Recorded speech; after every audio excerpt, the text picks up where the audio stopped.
Hello dear students.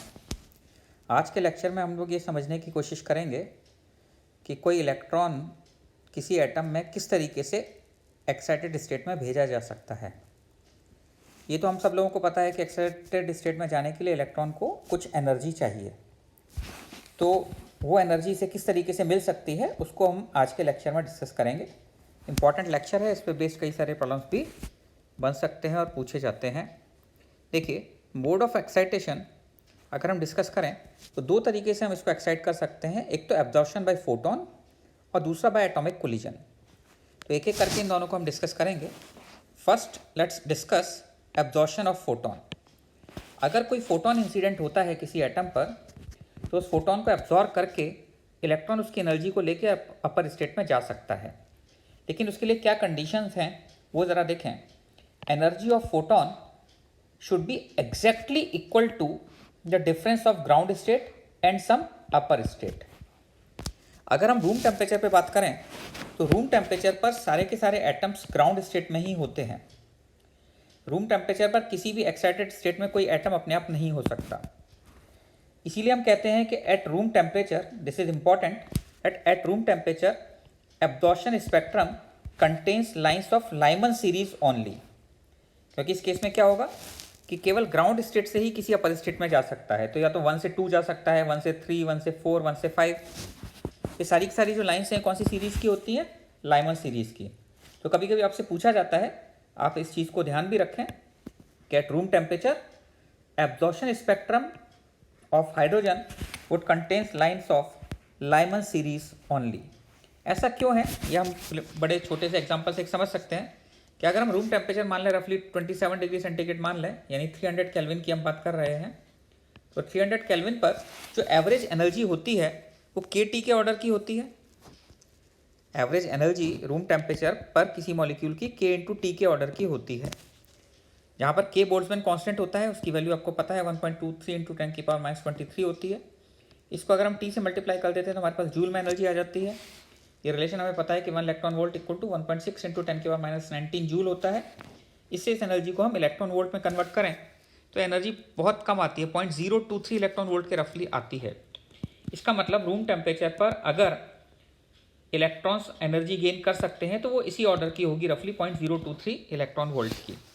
लेकिन अगर आपको पता है कि हाइड्रोजन एटम में ग्राउंड स्टेट में इसकी एनर्जी -13.6 इलेक्ट्रॉन वोल्ट है और कम से कम भी अपर स्टेट में जाने के लिए 10.2 इलेक्ट्रॉन वोल्ट एनर्जी की ज़रूरत होगी, क्योंकि n=2 की एनर्जी -3.4 इलेक्ट्रॉन वोल्ट होती है। तो 10.2 इलेक्ट्रॉन वोल्ट एनर्जी, इसका मतलब टेम्परेचर से मिलने के लिए टेम्परेचर बहुत लार्ज होना चाहिए, बिकॉज रूम टेम्परेचर पे तो केवल 0.023 इलेक्ट्रॉन वोल्ट एनर्जी रफली इलेक्ट्रॉन के पास होती है। इसलिए हमें ये क्लियर पता है कि रूम टेम्परेचर पर सारे के सारे इलेक्ट्रॉन केवल ग्राउंड स्टेट में ही रह सकते हैं। तो अगर हम ग्राउंड स्टेट में बात करें तो अब ज़रा ध्यान दीजिए, फर्स्ट स्टेट में जाने के लिए, फर्स्ट एक्साइटेड स्टेट में जाने के लिए 10.2, n=3 में जाने के लिए 12.1 चाहिए, n=4 में जाने के लिए 12.75 चाहिए। और अगर हम इसको आयनाइज करना चाहें, यानी इलेक्ट्रॉन को अगर फ्री करना चाहें, तो +13.6 इलेक्ट्रॉन वोल्ट एनर्जी की ज़रूरत पड़ेगी। ऐसे केस में इलेक्ट्रॉन फ्री हो जाएगा और एटम को हम बोलते हैं कि आयनाइज हो जाएगा। तो अगर हम ये एक्साइटेशन फोटोन के थ्रू चाहते हैं तो फोटोन की एनर्जीज, या ये देखिए, एग्जैक्टली इक्वल टू, ना थोड़ा ऊपर ना थोड़ा नीचे, कुछ नहीं चलेगा, ये एग्जैक्टली या तो 10.2 या 12.1 या 12.75 या 13.6, मतलब बेसिकली किन्हीं भी दो एनर्जी के डिफरेंस के बराबर होना चाहिए। हाँ, एक चीज़ मैंने यहाँ पर और लिखी, 13.6 इलेक्ट्रॉन वोल्ट। 13.6 इलेक्ट्रॉन वोल्ट का मतलब ये है कि एटम जो है वो बाइंडिंग एनर्जी के बराबर, बाइंडिंग एनर्जी मतलब दैट मिनिमम एनर्जी जिसको लेके इलेक्ट्रॉन बाहर चला जाए, फ्री हो जाए, यानी एटम आयनाइज हो जाए। तो ये फोटोन या तो किन्हीं दो एनर्जी के डिफरेंस के बराबर एनर्जी अब्सॉर्ब करेगा, या फिर ये बाइंडिंग एनर्जी और उससे ज़्यादा कोई भी एनर्जी अब्सॉर्ब कर सकता है, यानी ये 13.6 इलेक्ट्रॉन वोल्ट या 13.6 से ज़्यादा कोई भी एनर्जी अब्सॉर्ब कर सकता है। तो यहाँ पर हमें इसको 13.6 को हटा देना चाहिए, बिकॉज जब हम एग्जैक्टली की बात कर रहे हैं तो एग्जैक्टली इसकी एनर्जी कौन कौन सी हो सकती है? एग्जैक्टली इसकी एनर्जी 10.2, 12.1, 12.75 और इसी तरीके से हम आगे बढ़ सकते हैं। 13.6 एग्जैक्टली होना ज़रूरी नहीं है, ये मैंने यहाँ पर लिखा हुआ है। photons having energy less or more than above stated energies will not be absorbed. यानी 10.2, 12.1, 12.75 एग्जैक्टली इतने के बराबर होनी चाहिए। इससे थोड़ी ज़्यादा और थोड़ी कम से काम नहीं चलेगा। लेकिन अगर फोटॉन्स की एनर्जी 13.6 इलेक्ट्रॉन वोल्ट से ज़्यादा है, जो कि बाइंडिंग एनर्जी से ज़्यादा है, तो 13.6 इलेक्ट्रॉन वोल्ट या उससे ज़्यादा की कोई भी एनर्जी ये एटम एब्जॉर्ब कर सकता है उस फोटोन को। तो ये चीज़ है, photon having energy greater than 13.6 और equal to 13.6 electron volt can also be absorb. अगर इसकी एनर्जी 13.6 से ज़्यादा है, फॉर एग्जाम्पल 15 इलेक्ट्रॉन वोल्ट में एनर्जी ले लूँ फोटोन की, तो क्या होगा 15 माइनस 13.6 इलेक्ट्रॉन वोल्ट एनर्जी, तो ये इलेक्ट्रॉन एब्जॉर्ब करके फ्री हो जाएगा और जो रिमेनिंग एनर्जी होगी इसकी, that is 15 minus 13.6 which is 1.4 electron volt, वो एनर्जी इसकी काइनेटिक एनर्जी हो जाएगी और इलेक्ट्रॉन इस काइनेटिक एनर्जी से फ्रीली मूव कर रहा होगा। तो यहाँ पर हमने सीखा कि फोटोन की एनर्जी एब्जॉर्ब करने के लिए या तो उसकी वैल्यू किन्हीं दो एनर्जी लेवल के एग्जैक्टली डिफरेंस के बराबर होनी चाहिए, या फिर उसकी जो एनर्जी है फोटोन की वो बाइंडिंग एनर्जी और उससे ज़्यादा होनी चाहिए, तभी फोटोन को एब्जॉर्ब किया जा सकता है। जितने भी प्रॉब्लम्स आपके फोटोन एब्जॉर्प्शन पे होंगे वो इन्हीं दो कॉन्सेप्ट्स पर बनेंगे। ये मेरे ख्याल से आपको समझ में आ गया होगा। सेकंड जो ज़्यादा इंपॉर्टेंट है जिस पे बेस प्रॉब्लम्स बनते हैं वो है एक्साइटेशन बाय एटॉमिक कोलिजन। ऐसे केस में क्या होता है कि एक एटम रेस्ट में है, हम उसको किसी दूसरे पार्टिकल से कोलाइड करते हैं और कोलिजन में जो एनर्जी का लॉस होता है, in this process, this is important that in this process loss of kinetic energy is use for excitation purpose. दो पार्टिकल्स का कोलिजन वैसे ही जैसे हम मैकेनिक्स में पढ़ते हैं, जिसमें कंजर्वेशन ऑफ एनर्जी लगता है अगर इलास्टिक कोलिजन हो, या कंजर्वेशन ऑफ मोमेंटम तो हर तरह के कोलिजन में लगता ही है, उसी तरह के कोलिजन की हम बात कर रहे हैं। So when an atom collides with another atom, then for excitation, this is important, then for excitation collision has to be inelastic। क्योंकि कोलिजन अगर इलास्टिक हुआ तो वैसे केस में तो एनर्जी का लॉस होगा ही नहीं, और इलेक्ट्रॉन तो इस कोलिजन में जो एनर्जी का लॉस हो रहा है उसको एब्जॉर्ब करके अपर स्टेट में जाने वाला है। इसका मतलब एक बात सिंपल हो गई कि अगर एक्साइटेशन होना है तो कोलिजन इलास्टिक नहीं हो सकता, it has to be inelastic. Okay, एक और इंपॉर्टेंट चीज़ जिसको आपको यहाँ समझना है वो ये है कि अगर हम मैक्सिमम लॉस ऑफ एनर्जी की बात करें, मैक्सिमम लॉस ऑफ एनर्जी हमें पता है परफेक्टली इन इलास्टिक कोलिजन में होता है, जिसमें ई को हम 0 लेते हैं। तो if maximum loss of energy for perfectly inelastic collision is less than minimum excitation energy, जैसे फॉर एग्जाम्पल हाइड्रोजन के लिए मिनिमम एक्साइटेशन एनर्जी कितनी थी 10.2 इलेक्ट्रॉन वोल्ट, ये मिनिमम एक्साइटेशन एनर्जी थी, इससे कम एनर्जी से एक्साइट नहीं होगा। तो if maximum loss of energy for perfectly inelastic collision is less than minimum excitation energy, then collision has to be perfectly elastic. मतलब अगर आपने कोलिजन में ये माना कि एक एटम आके हाइड्रोजन से कोलाइड किया, आपने परफेक्टली इलास्टिक कोलिजन एज्यूम किया, लॉस निकाला, और लॉस अगर वैसे केस में 10.2 इलेक्ट्रॉन वोल्ट से ज़्यादा से कम आ रहा है, 10.2 इलेक्ट्रॉन वोल्ट से कम आ रहा है, तो वैसे केस में आप डेफिनेटली बोल सकते हैं कि कोलिजन को परफेक्टली इलास्टिक होना ही पड़ेगा, कोई भी एनर्जी का लॉस नहीं हो सकता। ओके, तो इस पर बेस प्रॉब्लम्स बनते हैं। तो इसका एक एग्जांपल लेके मैं आपको समझाता हूँ। देखिए, जैसे फॉर एग्जांपल एक न्यूट्रॉन है, ये के काइनेटिक एनर्जी से आता है और के काइनेटिक एनर्जी से आके हाइड्रोजन एटम से कोलाइड करता है, which is in ground state and which is initially at rest. तो हमसे पूछा गया है इस केस में कि consider head on collision, find K minimum of neutron required for excitation of hydrogen atom. कम से कम कितनी एनर्जी न्यूट्रॉन की होनी चाहिए जिससे हाइड्रोजन एटम एक्साइट हो सके। हमें पता है, मैंने अभी आपको बताया, के मिनिमम के लिए हम कोलिजन को कैसा मानेंगे, परफेक्टली इनइलास्टिक। तो मास m का एक पार्टिकल है न्यूट्रॉन, जो मास m हाइड्रोजन एटम से कोलाइड कर रहा है, दोनों का मास इक्वल है।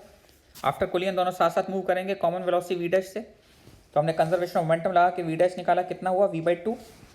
एनर्जी का लॉस अगर हम निकालते हैं तो initial energy half m v square है और फाइनल कितनी हो गई, half m v dash square into 2। ये कितना आ जाता है, k/2 के बराबर आ जाता है।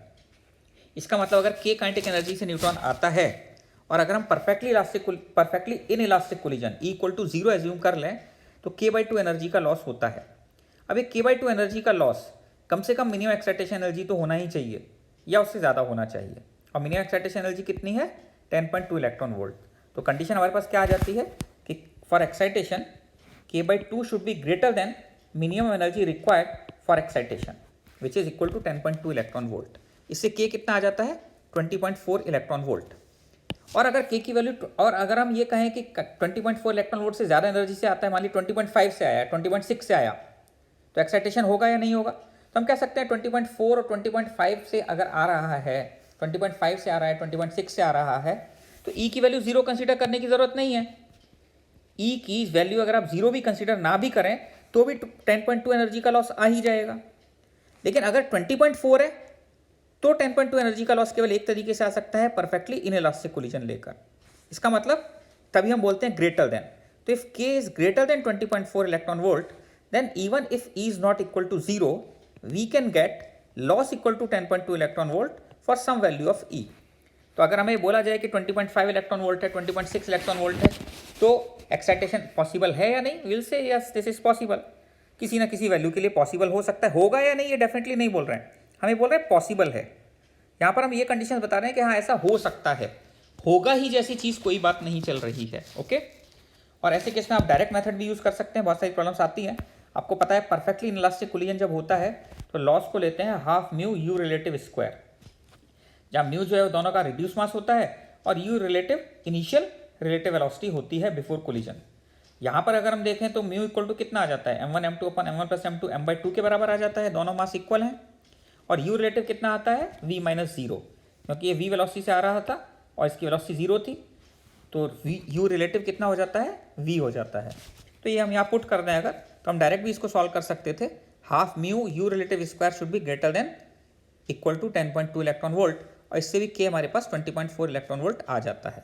मैं सजेस्ट करूंगा कि प्रॉब्लम सॉल्व करने के लिए आप ये डायरेक्ट मेथड ही यूज़ करें, अदरवाइज आपको 2 इक्वेशंस बनानी पड़ेंगी। इसमें तो ईजी है, लेकिन जहाँ मास इक्वल नहीं होंगे वहाँ पर थोड़ा कॉम्प्लिकेशन आ सकता है, इसलिए आपको इस मेथड को ही यूज़ करना है प्रॉब्लम सॉल्व करने में।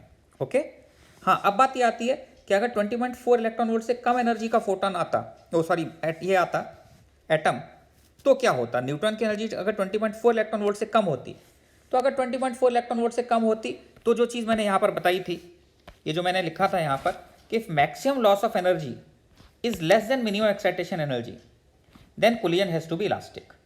इसका मतलब 20.4 से कम एनर्जी का अगर न्यूट्रॉन आकर कोलाइड करेगा तो हम डेफिनेटली बोल सकते हैं कि कोलिजन को इलास्टिक होना ही पड़ेगा।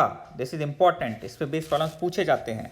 फॉर एग्जाम्पल, अगर उसने कहा कि न्यूट्रॉन की एनर्जी 20 इलेक्ट्रॉन वोल्ट है और ये हाइड्रोजन एटम से आकर कोलाइड करता है, तो पूछता है find kinetic energy of neutron and hydrogen atom after collision. अब हमें पता है ऐसे केस में 2 पार्टिकल कोलाइड कर रहे हैं and collision has to be perfectly elastic. ऐसे केस में क्या होता है? इलास्टिक कोलिजन जब होता है, दोनों पार्टिकल जिनके मास इक्वल होते हैं, आपको पता होगा ऐसे केस में वेलोसिटी इंटरचेंज हो जाती है। तो neutron will come to rest and hydrogen will start moving with this kinetic energy which neutron was having, because दोनों के मास इक्वल हैं, तो वेलोसिटी इंटरचेंज होने से काइनेटिक एनर्जी भी एक्सचेंज हो जाएगी। तो यही हमने यहाँ पर लिखा है कि since K is less than 20.4 electron volt, so collision is elastic, m1 equal to m2, velocities will interchange, तो काइनेटिक एनर्जी न्यूट्रॉन की 0 हो जाएगी और हाइड्रोजन की काइनेटिक एनर्जी 20 इलेक्ट्रॉन वोल्ट हो जाएगी। आई होप ये चीज़ आपको क्लियर हो रही होगी किस तरह के प्रॉब्लम्स बनते हैं और क्या कॉन्सेप्ट लगाना होता है। एक मैं आपको होमवर्क में प्रॉब्लम दे रहा हूँ, इसको half mu u relative square से सॉल्व करने की कोशिश कीजिएगा। न्यूट्रॉन अभी कोलाइड कर रहा है काइनेटिक एनर्जी K से, लेकिन अभी उसका जो कोलिजन है वो हेड ऑन कोलिजन हाइड्रोजन के साथ ना होकर हीलियम प्लस के साथ हो रहा है। तो हाइड्रोजन का मास, अगर न्यूट्रॉन का मास m लेंगे तो इसका मास आपको 4m कंसीडर करके चलना है। तो अब आपको बताना है ऐसे केस में कि कितनी मिनिमम काइनेटिक एनर्जी होगी so that helium plus may be excited after collision. तो मैंने अभी जो कॉन्सेप्ट बताया उसे सॉल्व करने की कोशिश कीजिए half mu u relative square से। आंसर इसका 51 इलेक्ट्रॉन वोल्ट आना चाहिए।